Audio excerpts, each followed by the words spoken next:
वृद्धाची फसवणूक करून एटीएम मधून पैसे काढले। इंदापूर येथील एकाला अटक। एटीएम सेंटरमध्ये पैसे काढण्यासाठी गेलेल्या वृद्धाची हातचालाकीने कार्ड बदलून पैसे काढून फसवणूक करणाऱ्या इंदापूर येथील एकाला अटक करण्यात आली। त्याच्याकडून रोकड, दुचाकी असा 74,000चा मुद्देमाल जप्त करण्यात आल्याची माहिती पोलिसांनी दिली। अमोल भगवान शेंडे वय 35 राहणार यादव वस्ती काठी तालुका इंदापूर जिल्हा पुणे असं अटक केलेल्याचे नाव आहे।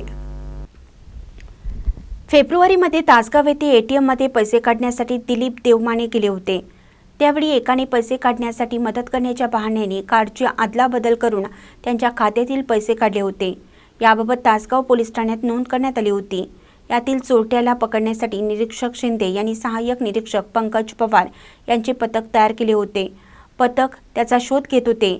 त्यावेळी पथकातील सागर लवटे यांना रेकॉर्डवरील गुन्हेगार शिंदे यांनी हा गुन्हा केल्याचे तसेच तो विना क्रमांकाची दुचाकी घेऊन यशवंत नगर चौकात थांबल्याची माहिती खबऱ्यांद्वारे मिळाली। पथकाने सापळा रचून त्याला ताब्यात घेतलं। त्याच्याकडे कसून चौकशी केल्यावर त्याने तासगाव आणि वडूज येथील गुन्ह्याची कबुली दिली। त्याला अटक करून तासगाव पोलिसांच्या ताब्यात देण्यात आलं।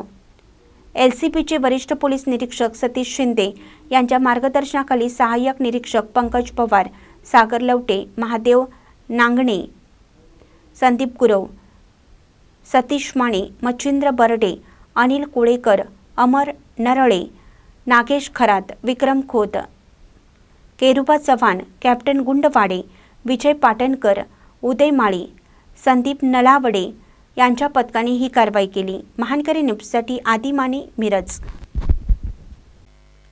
ताज्या बातम्यांसाठी महानकरीला सबस्क्राइब करा आणि बेल आयकॉनला क्लिक करा।